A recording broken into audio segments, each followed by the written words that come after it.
Bharat coking coal limited के area 2 के केसरगढ़ खदान हादसे को लेकर असमंजस की स्थिति बनी हुई है।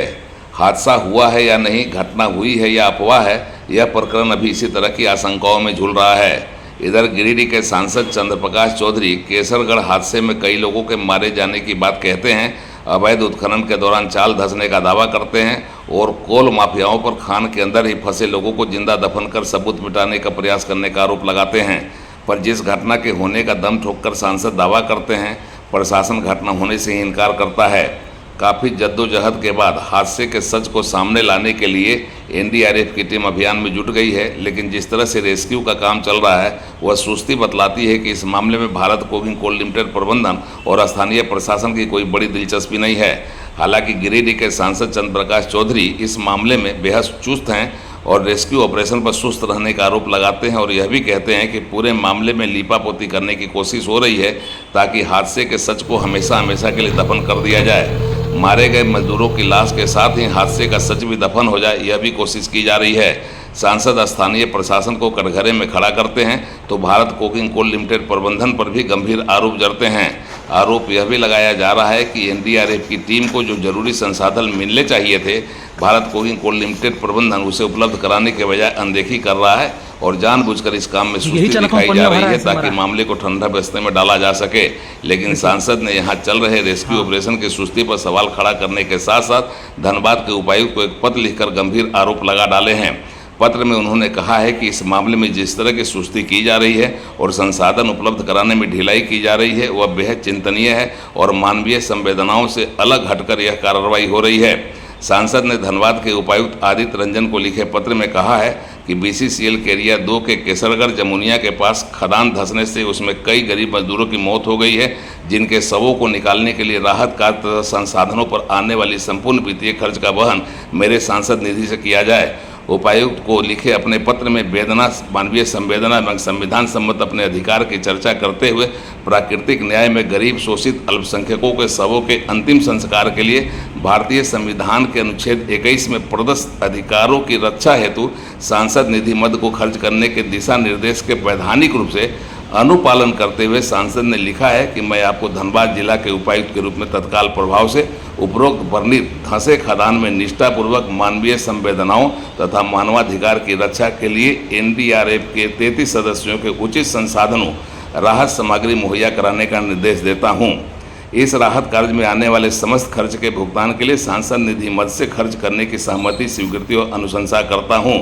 उक्त मानवीय त्रासदी में राहत कार्यों में विलंब तथा आज तक किसी प्रकार की सफलता नहीं मिलना बीसीसीएल तथा कोयला माफियाओं की अवैध साठगांठ एवं जिला प्रशासन की भूमिका पर एक प्रश्न चिन्ह खड़ा करता है। सांसद ने यह भी लिखा है। सांसद ने अपने पत्र में यह भी कहा है कि एनडीआरएफ की टीम को राहत कार्य के लिए समस्त संसाधनों को सुलभ कराना सुनिश्चित करें, अन्यथा बाद होकर उच्च न्यायालय में रीट याचिका दायर किया जाएगा, जिसमें आपको उपायुक्त को प्रमुख पक्षकार बनाना मेरी बाध्यता होगी।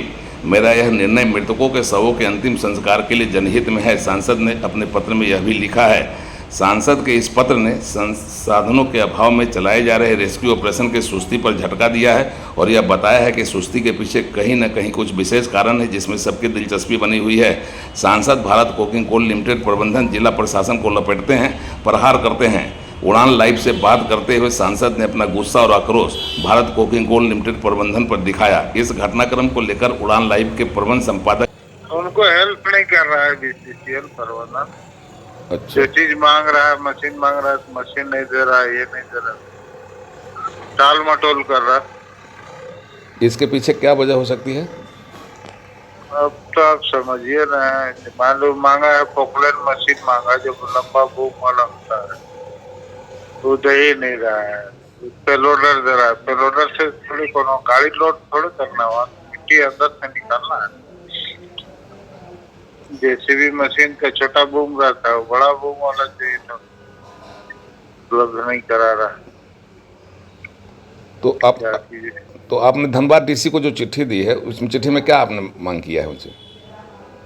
बोले उपलब्ध कराइए, नहीं होता तो मार्केट से हायर कीजिए। बीसीसीएल बोला कि मेरे पास वो मशीन नहीं है, बहुत बड़ा मशीन है, वो नहीं जा सकता है, वहाँ दब सकता है। तो हम बोले भाई मार्केट से आप हायर कीजिए।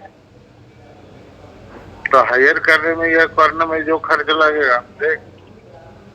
मतलब आप अपने सांसद निधि से उस पैसे का भुगतान करेंगे? हाँ हाँ, मतलब जितना भी लगेगा हम देंगे, लेकिन राहत कार्य में देंगे। मतलब आप हर हाल में चाहते हैं कि जो लोग दबे हैं उनकी लाश निकले वहाँ से? हाँ, निकलना ही चाहिए। तो इस पर डीसी का कोई जवाब आया क्या आपके पास? नहीं, जवाब क्या आएगा, हम तो लिख के दिए, फिर डीसी जवाब देगा। दिए हैं, बोले नहीं होगा तो फिर हम न्यायालय में भी जाएंगे। लोग यदि नहीं होगा, न्याय नहीं मिलेगा तो हम कोर्ट में भी PIL दायर करेंगे। मतलब इस घटना को पूरी तरह से लिपापोती का ही लोग प्रयास कर रहे हैं BCCL पूरा पर? पूरा एकदम 100%। तो नहीं तो ये 2 दिन का काम था।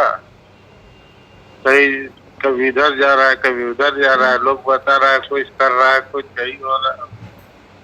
नहीं, प्रशासन का, जिला प्रशासन का भी सहयोग नहीं मिल रहा। क्योंकि इलीगल जिला प्रशासन भी नहीं चाहता है कि ये, और BCCL भी चाहता है, क्योंकि जान रहा है यदि कुछ होगा तो बदनामी हमारी होगी, इसलिए वो लोग लिपापोती का प्रयास कर रहे हैं।